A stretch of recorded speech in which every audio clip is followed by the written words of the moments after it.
So first ASCII. నేను ఒక class create చేస్తున్నాను, యాస్కీ అండర్ స్కోర్ డెమో అనేది. మెయిన్ మెథడ్ ఇంక్లూడ్ చేస్తున్నాను. రైట్, డిఫాల్ట్ ప్యాకేజ్లో క్రియేట్ చేశాను. రైట్, యాస్కీ వాల్యూస్ అంటే ఓకే. సో యాస్కీ అంటే ఫుల్ ఫామ్ ఏంది? ASCII, American standard code for information in touch. ఈ యాస్కీ అంటే ఏకి ఒక యాస్కీ కోడ్ ఉంటుంది, అలాగే ABCD అన్నిటికి జెడ్ వరకు యాస్కీ వాల్యూస్ ఉంటాయి.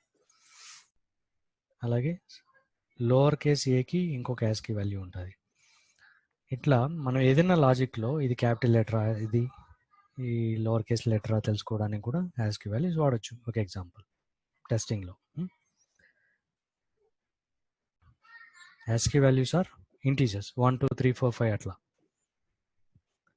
ఓకే, నా యాస్కీ వాల్యూ ఏ అనుకుంటా. ఓకే, యాస్కీ వాల్యూ ఏ అని డిక్లేర్ చేశాను. ఇంటీజర్స్ అనమాట, యాస్కీ వాల్యూస్ అని ఇంటీజర్స్.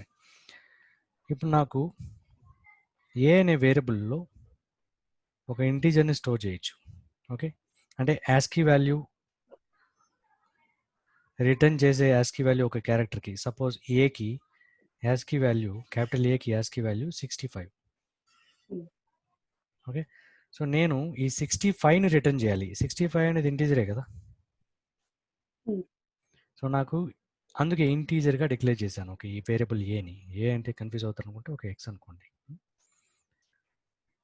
ఎక్స్లో 65 నాకు రిటర్న్ అవ్వాలి.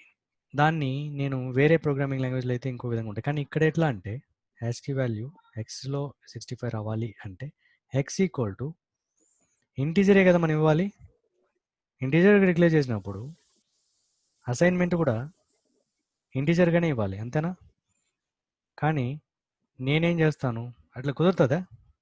ఇంటీజర్గా డిక్లేర్ చేసి ఏదైనా క్యారెక్టర్ని ఇవ్వచ్చా అంటే జావాలో ఇవ్వచ్చు అంటది.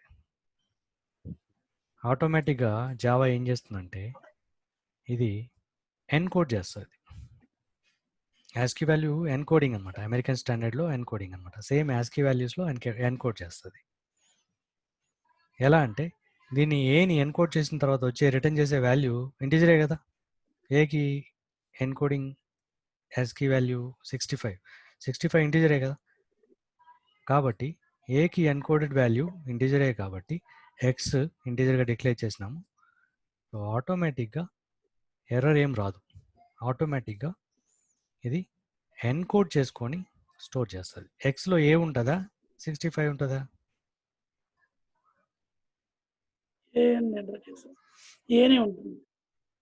ఎన్కోడ్ చేసుకుంటుంది. ఎక్స్ ఏనే ఉంటుంది క్యారెక్టర్, ఎర్రర్ రావాలి. కానీ ఏది ఎక్స్ అనేది ఇక్కడ ఇంటీజర్ కాబట్టి ఏకి ఇంటీజర్ అయినప్పుడు ఏని ఎన్కోడ్ చేసుకొని యాస్కీ వాల్యూస్లో దాన్ని స్టోర్ చేస్తుంది. ఏ వాల్యూ ఇప్పుడు ఎంత, ఎక్స్ వాల్యూ ఎంత? 65. అంటే ఎక్స్ని ఇంటీజర్గా డిక్లేర్ చేసినప్పుడు ఇంటీజర్నే స్టోర్ చేయాలి, కానీ క్యారెక్టర్ని స్టోర్ చేసిన ఎర్రర్ రావట్లేదంటే ఆ క్యారెక్టర్కి ఈక్వలెంట్ యాస్కీ వాల్యూ ఒక ఇంటీజరే కాబట్టి ఎర్రర్ రావట్లేదు. ఆ ఇంటీజర్ని స్టోర్ చేసుకుంటుంది 65. ఇప్పుడు system.out.println అని పెట్టి ఎక్స్ అంటే ఏం ప్రింట్ చేయాలి? ఏనా 65? 65. సో రన్ చేస్తే మనకు 65 ప్రింట్ అయింది. సో ఇట్లా ఏకి ఒక క్యారెక్టర్ ఒక నెంబరు, బికి ఇంకొక నెంబర్, నెక్స్ట్ నెంబర్ ఏది 65,66. సో అలా ఉంటాయి. మనము అన్ని ప్రింట్ చేయాలి అన్నప్పుడు ఎట్లా పెడదాం? ఇది జనరల్గా ఒక మెథడ్.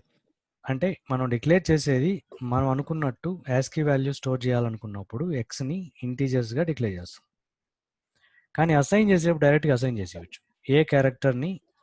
ఏ క్యారెక్టర్కి సంబంధించిన యాస్కీ వాల్యూ స్టోర్ అవ్వాలి ఎక్స్లో అనేది డైరెక్ట్గా అసైన్ చేయొచ్చు. ఇది ఒక రకం. రెండో రకం ఏంటి అంటే ఒక ఎక్స్లో సపోజ్ ఎక్స్ అనేది క్యారే. ఇప్పుడు ఏమైనా ఎర్రర్ వస్తుందా? ఇక్కడ ఏమైనా ప్రాబ్లం ఉందా? క్యార్ ఎక్స్ అన్నాను, ఎక్స్కి ఏ క్యారెక్టర్ని అసైన్ చేశాను, ఏమైనా ప్రాబ్లం ఉందా ఇక్కడ? లేదు, కరెక్టే.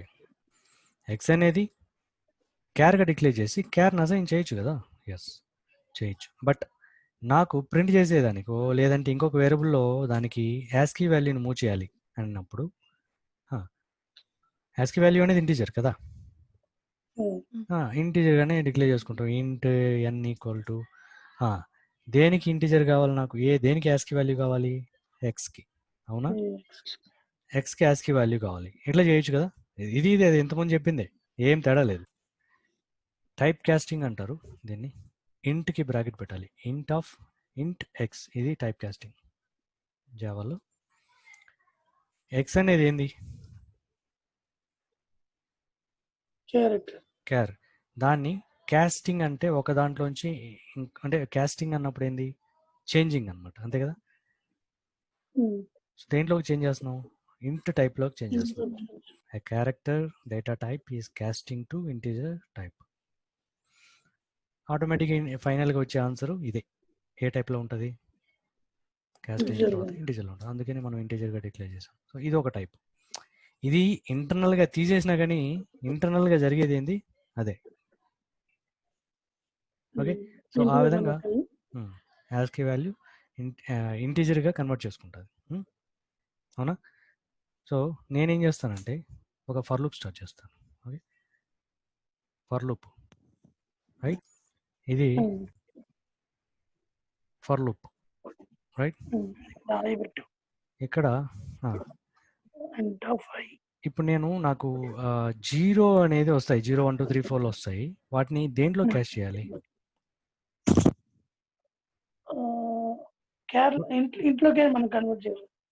నేనేమన్నానంటే యాస్కీ వాల్యూస్ లూప్లో పెట్టా. 0 1 2 3 4 అట్లా యాస్కీ వాల్యూస్ నంబర్స్ కదా, ఇంటీజర్స్ లూప్లో పెట్టాను. ఆటోమేటిక్గా మనం వాటికి సంబంధించిన వాల్యూస్ని ప్రింట్ చేయాలి. అంటే వాటికి డీకోడ్ చేసి వాటి యొక్క క్యారెక్టర్స్ని ప్రింట్ చేయమనాలి. కాస్టింగ్ ఏం చేయాలి,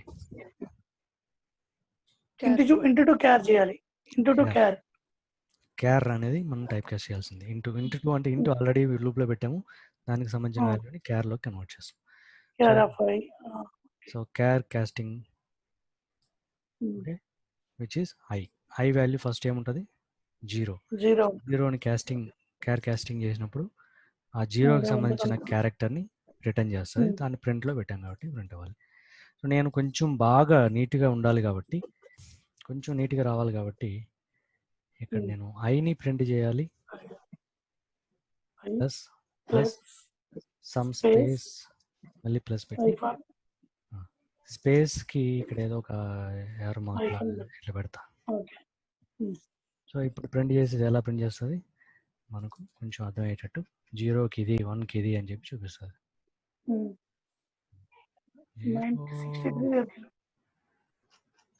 సో ఇట్లా 122 124 కాదు 122. సెకండ్ ఫస్ట్ ఇది సెకండ్ స్మాల్ లెటర్స్ 97 నుంచి. సో 65 నుంచి స్టార్ట్ అవుతాయి, రైట్. ఏ అనేది ఎక్కడి వరకు 90 వరకు ఉంటాయి, 65 to 90. మళ్ళీ ఒక 5-6 క్యారెక్టర్స్, 6 క్యారెక్టర్స్ వేరే ఉంటాయి. తర్వాత 97 నుంచి స్టార్ట్ అవుతాయి, 122 వరకు. సో ఇది ఏబిసిడిలకి సంబంధించిన యాస్కీ వాల్యూస్. సో ఓవరాల్గా యాస్కీ అంటే ఇది, రైట్. సో స్ట్రింగ్ ఉందనుకుందాం, string str equal to Java. ఇప్పుడు నేను ఈ ఒక్కొక్కటి లోవర్ కేసా, క్యాపిటల్ లెటర్ ఉందా, స్మాల్ లెటర్ ఉందా ప్రతి తెలుసుకోవాలంటే నేను ఏమంటున్నానంటే లోవర్ కేస్ అప్పర్ కేస్గా, అప్పర్ కేస్ లోవర్ కేస్గా కన్వర్ట్ చేయండి అని ఒక ప్రోగ్రామ్ రాయమన్నారు అనుకుందాం. ఎగ్జాంపుల్ 2 లో 2 అప్పర్ అంటే అన్ని ఒకే లోకో అప్లోకి చేంజ్ అవుతాయి. నేను జే అనేది అప్పర్ ఉంటే లోవర్లోకి, లోవర్ ఉంటే అప్పర్లోకి చేంజ్ అనుకున్నాను. ఏం చేయొచ్చు, ఒక్కొక్క క్యారెక్టర్ని పట్టుకోవాలి. ఫర్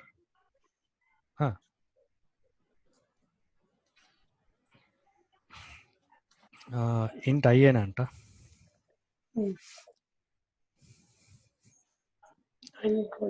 జేకి సంబంధించింది. ఇప్పుడు నేనేమంటానంటే integer I equal to 0 to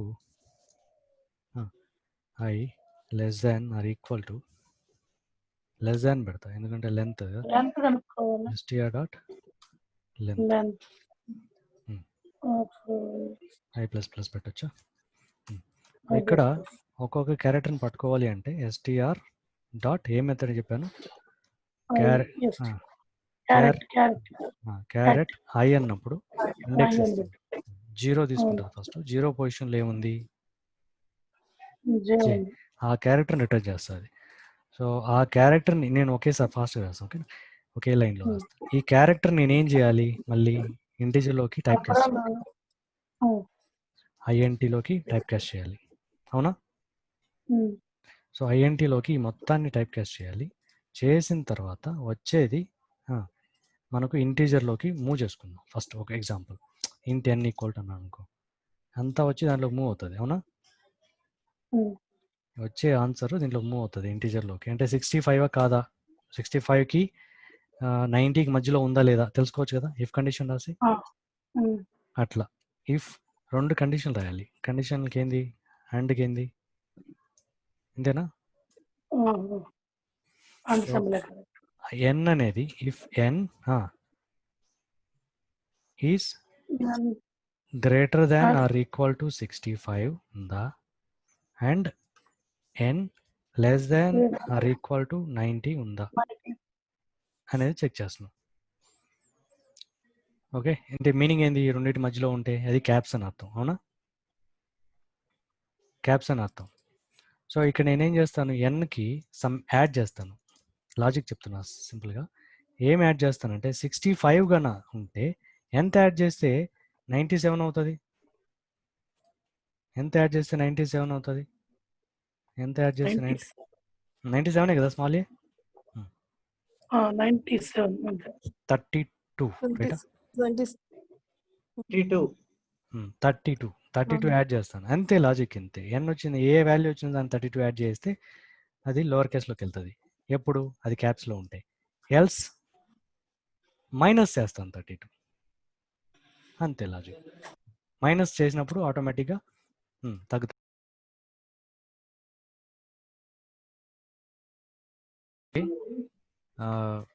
ఒకవేళ మనం ఫెచ్ చేసే క్యారెక్టర్ కన్నా స్మాల్ లెటర్ అయితే 97కి 122కి మధ్యలో ఉంటుంది, అప్పుడు ఈ బ్లాక్ రన్ అవుతుంది. ఈ బ్లాక్లో ఏం చేస్తున్నాం, అది స్మాల్ లెటర్ కాబట్టి దానికి సంబంధించిన క్యాపిటల్ లెటర్ ఎక్కడ ఉందో దాన్ని ASCII వాల్యూలోకి మార్చేస్తున్నాం, ఎన్నే మార్చేస్తున్నాం. ఇక్కడ n ఈక్వల్ టు n-32 అంటే 97 అనుకో, ఫర్ ఎగ్జాంపుల్ స్మాల్ ఏ ఉందనుకో, ఇక్కడ స్మాల్ ఏ ఉంది, దానికి 97 వస్తుంది. 97 మైనస్ 32 ఏమవుతుంది అంటే 65 వస్తుంది. సో n వాల్యూ 65గా మారిపోతుంది. సో ఈ నుంచి బయట వచ్చేసరికి మనకు కావాల్సిన n ఉంటుంది. అంటే క్యాపిటల్ లెటర్గా స్మాల్ లెటర్గా మార్చినప్పుడు, లేదా స్మాల్ లెటర్ని క్యాపిటల్ లెటర్గా మార్చినప్పుడు ఫైనల్గా వచ్చే ASCII నెంబర్ ఉంటుంది nలో. దాన్ని మళ్ళీ అగైన్ టైప్ కాస్టింగ్ దేంట్లోకి, మళ్ళీ క్యారెక్టర్లోకి మూవ్ చేస్తాం. సో మూవ్ చేసి కాంకాటినేట్ చేస్తున్నాం న్యూ స్ట్రింగ్కి.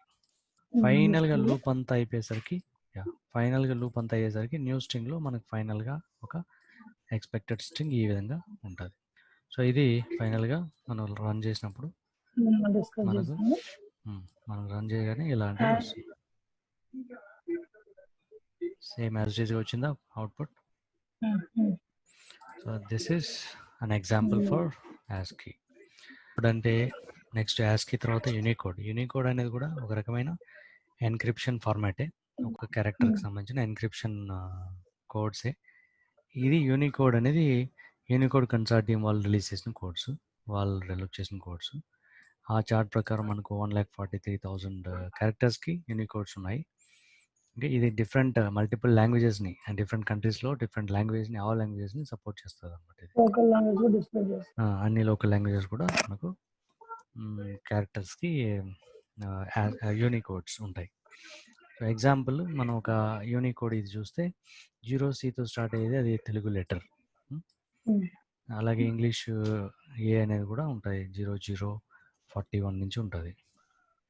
సో యూనికోడ్స్ అన్నీ జనరల్గా /U తో స్టార్ట్ అయ్యి ఆ తర్వాత మళ్ళీ కొన్ని నెంబర్స్ ఉంటాయి, నెంబర్స్ ఉంటాయి.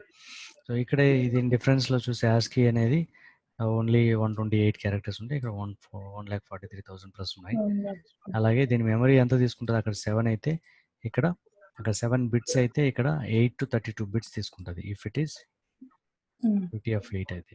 UTF-16 ఫార్మాట్ అయితే ఎన్క్రిప్షన్ అయితే ఇది 16 to 32.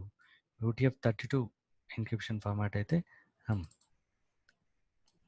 కంపల్సరీ 32 బిట్స్ స్పేస్ తీసుకుంటుంది. అంటే 1 to 4 ఓవరాల్గా 1 to 4 ఛాన్స్ ఉందన్నమాట. 1 to 4 యూనికోడ్కి 1 to 4 బైట్స్ అని చెప్పాలి. బిట్స్లోకి కాకుండా బైట్లో చెప్పంటే 1 to 4 బైట్స్ అని చెప్పాలి. సో ఇది డిఫరెన్సెస్. ఇది ఒక చిన్న ప్రోగ్రామ్ రాసాం ఏంటంటే క్యార్ టైప్ ఎక్స్ని డిక్లేర్ చేసి ఎక్స్లోకి ఏదో ఒక వాల్యూ మూవ్ చేసాం, యూనికోడ్ వాల్యూని. యూనికోడ్కి సంబంధించిన క్యారెక్టర్ మనకి రిటర్న్ దీంట్లోకి ఆటోమేటిక్గా ఎక్స్లోకి వచ్చేస్తుంది. సో ఆటోమేటిక్గా కన్వర్ట్ అయిపోయి ఏ అనేది ప్రింట్ అవుతుంది. సో అలాగే మనం మిగతావన్నీ చూడాలి అనుకుంటున్నాం. 0C05 అంటే అది తెలుగు. అలాగే హిందీలో కూడా 0905 అనేది హిందీ అన్నమాట. సో అట్లా మనకు ఒక టేబుల్సే ఉన్నాయి. ఓకే, మనం యూనికోడ్స్ని సెర్చ్ చేస్తే చాలా ఒక టేబుల్ వస్తుంది. ఆ టేబుల్లో మనం క్యారెక్టర్స్ అని చూసుకోవచ్చు. ఫైన్, ఇది యూనికోడ్స్ అంటే ఇలా ఉంటుంది. ఇంకా ఇంకపోతే పాలిమార్ఫిజం అనేది ఈ వర్డ్లోనే ఉంది. పాలీ అంటే మల్టిపుల్, మార్ఫీ అంటే బిహేవియర్, మార్ఫిజం. ఓకే, డిఫరెంట్ బిహేవియర్ కలిగి ఉండడం అనమాట. ఒకే ఆబ్జెక్ట్కి డిఫరెంట్ బిహేవియర్స్, సిచ్యువేషన్ బట్టి బిహేవియర్ మారిపోవడం అనమాట, ఆబ్జెక్ట్ బిహేవియర్ మారిపోవడం. సో ఇక్కడ నేను ఏం చేశానంటే దీనికి ఎగ్జాంపుల్ ఏం చెప్తున్నానంటే పాలిమార్ఫిజం అనేది ఒక best normal example in our day to day లైఫ్లో ఉండే ఏది రంగులు మారుతూ ఉంటుంది అంటే ఊసరవెల్లి. రంగులు మారేది ఊసరవెల్లి. సో ఊసరవెల్లి ఒక బెస్ట్ ఎగ్జాంపుల్ పాలిమార్ఫిజంకి. ఓకే, సో అలాగే ఇక్కడ జావాలో చూస్తే ఏది మనకు మారుతూ ఉంటాయంటే ఆబ్జెక్ట్స్ ఎలా మారుతాయంటే ఒక పేరెంట్ అండ్ ఒక చైల్డ్ క్లాస్ తీసుకున్నప్పుడు, లేదంటే ఒకే క్లాస్లో కానీ రెండు methods same name with different arguments. ఏమంటారు ఈ కాన్సెప్ట్ని? ఓవర్లోడింగ్. సో మెథడ్ ఓవర్లోడింగ్ అనేది కాన్సెప్ట్ మనకి ఏమంటారంటే అది కూడా పాలిమార్ఫిజం కిందకే వస్తుంది. Okay, method overloading is also a polymorphism అంటారు. సో అలాగే ఇంకొక రకమైన పాలిమార్ఫిజం ఏంటి అంటే, ఎందుకు వీళ్ళు దీన్ని అంటామంటే మనం ఒకే మెథడ్ దీనికి ఆబ్జెక్ట్ క్రియేట్ చేసినప్పుడు ఆబ్జెక్ట్ ఓవర్లోడ్ అనేది సపోజ్ ఇలా క్రియేట్ చేస్తే ఈ రెండు లైన్ చూస్తే ఆబ్జెక్ట్ క్రియేట్ చేసాం. ఇక్కడ ఎలా క్రియేట్ చేసాం? Overload object reference equal to new overload. So object reference dot method call చేసాం. మెథడ్కి ఆర్గ్యుమెంట్ పాస్ చేయకపోతే అలాంటి మెథడ్ కూడా ఉంది, అప్పుడు అది రన్ అయ్యే బ్లాక్ వేరే. అలాగే ఒక వాల్యూ పాస్ చేయడం వల్ల దాని బిహేవియరే మారిపోయింది. సో అలా మనం పాలిమార్ఫిజం కిందకి వస్తుందండి. దీన్ని మెథడ్ ఓవర్లోడింగ్ అంటారు. ఆ మెథడ్ ఓవర్లోడింగ్ కూడా ఒక పాలిమార్ఫిజమే. సో దీన్ని పాలిమార్ఫిజం టైప్స్లో కంపైల్ టైమ్ పాలిమార్ఫిజం అంటారు. దెర్ ఆర్ 2 టైప్స్ అనమాట. వన్ ఇది compile time polymorphism. Method overloading is nothing but compile time polymorphism అంటారు. దాన్నే స్టాటిక్ బైండింగ్ అంటారు. ఓకేనా, స్టాటిక్ బైండింగ్ లేదా ఎర్లీ బైండింగ్ అని కూడా అంటారు. ఎర్లీ అంటే మనకు కంపైల్ చేసే టైంలో ఆటోమేటిక్గా కంపైల్ అంటే ఏంది, ఒక క్లాస్కి క్లాస్ ఫైల్ జనరేట్ అవుతాయి, అంతే కదా. ఓకే, జావాసి మనకి ఏం చేస్తుంది? జావాసి అనేది కంపైలర్ ముందు క్లాస్ ఫైల్ జనరేట్ చేసి తర్వాత క్లాస్ ఫైల్ జనరేట్ చేస్తుంది. ఈ క్లాస్ ఫైల్ అనేది ఏంది, ఒక్కొక్క క్లాస్ సంబంధించిన మెథడ్స్ అని దాంట్లోనే ఉంటాయి. సో ఆటోమేటిక్గా కంపైల్ టైంలోనే ఏ మెథడ్స్కి సేమ్ నేమ్ ఉంది అనేది తెలుసు. ఆ టైంలో డిసైడ్ అయిపోతుంది, బైండ్ అయిపోతుంది. అంటే ఇలా కాల్ చేస్తే ఇది కాల్ చేయాలి, ఇలా కాల్ చేస్తే ఇది కాల్ అవ్వాలి, ఈ మెథడ్ అనేది. అదే స్టాటిక్ బైండింగ్ లేదా ఎర్లీ బైండింగ్ అంటారు. కంపైల్ టైంనే ఎర్లీ బైండింగ్ అంటారు లేదా స్టాటిక్ బైండింగ్ అంటారు. కంపైల్ అయిన తర్వాత రన్ చేసేటప్పుడు జరగడాన్ని రన్ టైమ్ పాలిమార్ఫిజం అంటారు. దాన్ని డైనమిక్ బైండింగ్ లేదా లేట్ ఎర్లీగా ఉంటే లేట్ బైండింగ్ అంటారు. Okay. Okay. So late binding అంటే ఏంది, డైనమిక్ బైండింగ్ లేదా లేట్ బైండింగ్ అంటే ఏంది, అది రన్ టైమ్ పాలిమార్ఫిజం. దానికి ఎగ్జాంపుల్ 2 డిఫరెంట్ క్లాసుల్లో ఉన్నప్పుడు డిఫరెంట్ క్లాసుల్లో ఉన్నప్పుడు ఆ క్లాసులకి రిలేషన్ ఎక్స్టెండ్స్ అనే కీవర్డ్ రిలేట్ చేస్తున్నప్పుడు, అంటే child class is extending parent class. Example ఇలా ఉంది, ఒకే మెథడ్ డెరైవ్డ్ క్లాస్. ఒకే మెథడ్ M1 అనే మెథడ్ రెండిట్లోనూ ఉంది. సో ఇట్లాంటప్పుడు మనకు చైల్డ్ క్లాస్కి ఆబ్జెక్ట్ క్రియేట్ చేస్తే, చైల్డ్ క్లాస్కి ఆబ్జెక్ట్ ఇలా క్రియేట్ చేస్తే, ఇదే కదా child class object, child class OBJ new child class. ఇక్కడ M1 కాల్ చేసినప్పుడు మనం ఏంది ఎక్స్టెన్స్ అంటే ఏంది, ఇన్హెరిటెన్స్లో అంటే పేరెంట్ క్లాస్లో ఉన్న మెథడ్స్ అన్నీ కూడా అవైలబిలిటీ ఉంటాయి ఈ ఆబ్జెక్ట్ క్రియేట్ చేస్తే చైల్డ్కి. But acquire the properties. Acquire methods are variables from one class to another class. It acquires all the methods. Suppose ఇక్కడ సపరేట్గా ఒక పేరెంట్ మెథడ్ ఉంది అనుకుందాం, పేరెంట్లో సపరేట్గా మెథడ్ ఉంది, అది చైల్డ్లో లేకపోవచ్చు, కానీ M1 అనే మెథడ్ ఉంది, ఇది మాత్రం చైల్డ్లో ఉంది. దీన్నే ఓవర్ రైడ్ అంటారు. ట్యాగ్తో మనం రాయొచ్చు లేదా రాయకపోవచ్చు, మన ఇష్టం, ఆటోమేటిక్ తీసుకుంటుంది. Over riding method, overriding అంటారు దీని. అంటే we have the same method in child class also in parent class with the same arguments. With the same arguments. Method name. With the same arguments. అలాగే suppose ఇలా ఉందనుకో, మళ్ళీ just అంతా ఒకటే కానీ రిటర్న్ టైప్ వేరే. సో ఇది this is not overriding, this is not overriding.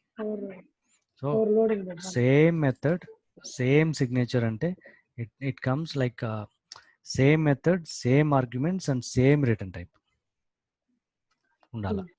So అలాంటప్పుడే ఇది ఓవర్ రైడింగ్ అంటారు. సో ఇది ఏమంటారంటే మెథడ్ ఓవర్ రైడింగ్ అంటారు. If two methods are having the same name with the same signature and return type, then this is method overriding. Okay, and method overriding is nothing but the it comes under runtime polymorphism. It's a and also dynamic binding or late binding. Not late binding.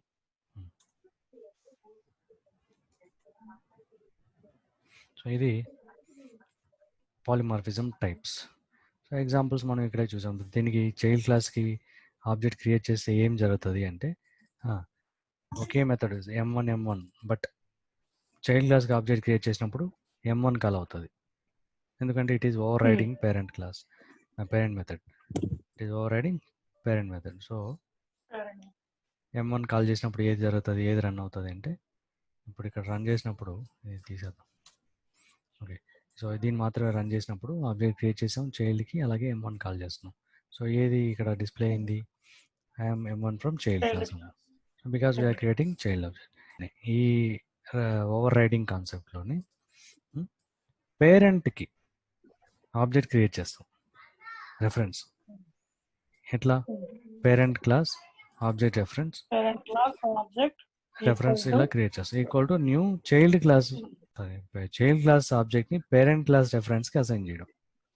Okay, so ఇక్కడ behaviour ఏమవుతుంది, దీంట్లో ఎలా ఉంటుంది behaviour అంటే, OBJ1 యొక్క behaviour ఎలా ఉంటుంది అంటే, OBJ1 dot suppose OBJ1 dot అక్కడ M1 అన్నా అనుకో, M1 అనేది దేంట్లో ఉంది, పేరెంట్లో ఉంది, చైల్డ్లో ఉంది, అవునా? కానీ కాదు, ఓకే, ఇక్కడ ఏం జరుగుతుందంటే మెయిన్ పేరెంట్ రెఫరెన్స్ ఇది, అవునా? పేరెంట్ రెఫరెన్స్ అంటే ఫస్ట్ ఏం చేస్తుందంటే, పేరెంట్లో ఒక మెథడ్ ఉందనుకుందాం, సపోజ్ ఇక్కడ ఏముంది పేరెంట్లో ఇది, కానీ చైల్డ్ క్లాస్లో ఒక మెథడ్ ఉందనుకుందాం, ఇంకొకటి రాస్తాను కదా, చైల్డ్ క్లాస్ మెథడ్ M2. ఇప్పుడు ఈ మెథడ్ చైల్డ్ క్లాస్లో ఎక్స్ట్రాగా ఉంది, మనం చైల్డ్ క్లాస్ ఆబ్జెక్టే ఇక్కడ క్రియేట్ చేసింది కదా, పేరెంట్ క్లాస్ రెఫరెన్స్ని చైల్డ్ క్లాస్ ఆబ్జెక్ట్ని అసైన్ చేయడానికి వాడుకుంటున్నాం. సో ఇక్కడ OBJ.M1 అంటే ఏమవుతుంది, ఏది ప్రింట్ అవుతుంది, OBJ1.M1 అంటే ఏం ప్రింట్ అవుతుంది, parent class methods child class. But parent class reference అన్నీ చూపిస్తుంది. బికాస్ పేరెంట్ క్లాస్ రెఫరెన్స్ కాబట్టి పేరెంట్ క్లాస్ మెథడ్స్ అన్నీ చూపిస్తుంది. అవునా? ఇది ఎక్స్ట్రా ఉంది దాంతో. సో పేరెంట్ క్లాస్లో పేరెంట్ మెథడ్ ఉంది, M1 ఉంది, అన్నీ వస్తాయి. బట్ ఎప్పుడైతే ఓవర్ రైడ్ అయి ఉంటుందో అప్పుడు చైల్డ్ క్లాస్ నుంచి తీసుకుంటారు. Only over riding methods from child class and all methods from parent class. అది ఇక్కడ. ఓకే, మనకి ఒకటే ఇప్పుడు చూపించాలి. ఇక్కడ M1 అంటే ఏది? I'm method M1 from child class. Okay because M1 అనేది రెండిట్లోనే ఉంది కాబట్టి. So only over riding methods from child class. అలాగే బట్ ఇది కూడా చూపించింది ఇది పేరెంట్ క్లాస్ నుంచి, పేరెంట్ క్లాస్. ఎందుకంటే మనం క్రియేట్ చేసేది పేరెంట్ రెఫరెన్స్ కాబట్టి పేరెంట్ రెఫరెన్స్ ఇలా వర్క్ అవుతుంది. కానీ ఇలా క్రియేట్ చేసినప్పుడు, ఇట్లా క్రియేట్ చేసినప్పుడు మొత్తం all methods from child class. Okay, all methods from child class and all methods from parent class అన్ని తీసుకుంటుంది. ఇలా చేస్తా. బట్ ఓవర్ రైడింగ్ మళ్ళీ మామూలే, దీంట్లో వర్క్ అయినట్టే. దీనికి తేడా ఏం జరుగుతుందంటే, స్పెసిఫిక్గా చైల్డ్ క్లాస్లో ఏదైనా ఉండి పేరెంట్లో లేకపోతే అవి తీసుకోదు. ఉంది ఇక్కడ చైల్డ్ క్లాస్లో M2 ఉంది, ఓకే, బట్ పేరెంట్ క్లాస్లో లేదు, అది తీసుకోదు ఇక్కడ. సో సింపుల్గా చెప్పాలంటే పేరెంట్ క్లాస్ రెఫరెన్స్ తీసుకున్నప్పుడు all methods from parent class. కానీ if something is overriding in child class, it will go and pick a child class block. It will give priority to child class when it is overriding. Overriding అంటే అదే కదా, child class లో child class లో overriding అన్నప్పుడు. So only overriding methods from అని చెప్పొచ్చు. Only overriding methods from child class but all the methods from parent class. So ఇక్కడ ఇంకొక క్లాస్ తీసుకున్నాను, క్లాస్ 1. ఇది కూడా పేరెంట్ క్లాస్ని ఎక్స్టెండ్ చేస్తుంది. ఇక్కడ కూడా సేమ్ థింగ్. అంటే దీన్ని నేనేం చేస్తాను, దీన్ని కాపీ చేసి మళ్ళీ పేస్ట్ చేస్తాను. అంటే OBJ2గా పెట్టాను అనుకున్నాం. లేదు, OBJ1ని ఆల్రెడీ 1ని పేరెంట్ క్లాస్ రెఫరెన్స్ తీసుకున్నాం కాబట్టి డిక్లేర్ చేసినట్టే ఆటోమేటిక్గా, మళ్ళీ చేయాల్సిన అవసరం లేదు. OBJ1గా మళ్ళీ సేమ్ వాడుకోవచ్చు. ఒకసారి డిక్లేర్ చేశాక అసైన్మెంట్ ఎన్నిసార్లు అయినా చేయొచ్చు. ఇక్కడ దీంతో అసైన్ చేసాం, చైల్డ్ క్లాస్ 1తో అసైన్ చేసాం. ఇప్పుడు చైల్డ్ క్లాస్ ఇంకో చైల్డ్ క్లాస్ని దీంతో అసైన్ చేస్తాం. అసైన్ చేయగానే OBJ1 బిహేవియర్ ఆటోమేటిక్గా మారిపోద్ది కదా. ఈసారి ఎక్కడి నుంచి తీసుకుంటుంది కామన్ మెథడ్స్ని? చైల్డ్ క్లాస్ 1 నుంచి తీసుకుంటుంది. బట్ పేరెంట్ క్లాస్ మెథడ్స్ అన్ని పేరెంట్లోనే ఉంటాయి. ఇప్పుడు రన్ చేస్తే, అంటే దీన్ని కాకుండా దీన్ని రన్ చేస్తే ఫస్ట్దేమో చైల్డ్ క్లాస్ 1 నుంచి రావాలి. ఇది మాత్రం మామూలుగానే పేరెంట్ నుంచి రావాలి. ఇక్కడ మళ్ళీ OBJ పెట్టి చూస్తే OBJ1 డాట్ పెడితే దాంట్లో ఉన్న స్పెసిఫిక్ మెథడ్స్ ఏదైనా ఉంటే చైల్డ్ క్లాస్ 1లో అవి కనబడవు. ఓకే, చైల్డ్ క్లాస్ 1లో ఉండేటివి కనబడవు. సపోజ్ ఏదైనా ఇంకో మెథడ్ ఉంది అనుకుందాం. ఓకే, సమ్ M5 అనుకుందాం. అది కనబడదు. ఇక్కడ డాట్ పెట్టి M అంటే ఇంకేం కనబడదు. అంటే సేమ్ ఇంతమంది చెప్పినట్టే when we are creating parent class reference, it considers all the methods from parent class but only overriding child class. So first ఇక్కడ రాసిన దాని వల్ల M1 ఏంది, చైల్డ్ క్లాస్. M1 ఏంది, చైల్డ్ క్లాస్ కనబడిందా? తర్వాత పేరెంట్ నుంచి ఈ 2 లైన్లు ఇక్కడ రన్ అయినాయి. అలాగే ఇక్కడ మాత్రం మారింది, రెండు ఉన్నాయి కాబట్టి. సో ఇక్కడ చైల్డ్ క్లాస్ 1లో మనం ఏం రాసాం, ఇక్కడ ఇది రాసినాం కాబట్టి అది ప్రింట్ అయింది. సో ఇది కనపడదు, ఎందుకంటే మనం యాక్సెస్ చేసింది మెయిన్ క్లాస్ కాబట్టి మన మెయిన్ యాక్సెస్ క్లాస్ రెఫరెన్స్ కాబట్టి parent class main main class class reference కాబట్టి. సో ఇది ఓవర్ రైడింగ్ బిహేవియర్ అనేది పాలిమార్ఫిజం అంటే ఇది. ఓకే, ఓవర్ రైడింగ్ కాన్సెప్ట్ అనేది మనకు డైనమిక్ బైండింగ్ అంటారు, రన్ టైమ్ పాలిమార్ఫిజం అంటారు దీన్ని. లేట్ బైండింగ్ అంటారు. సో ఇది ఓవరాల్గా పాలిమార్ఫిజం. పాలిమార్ఫిజం.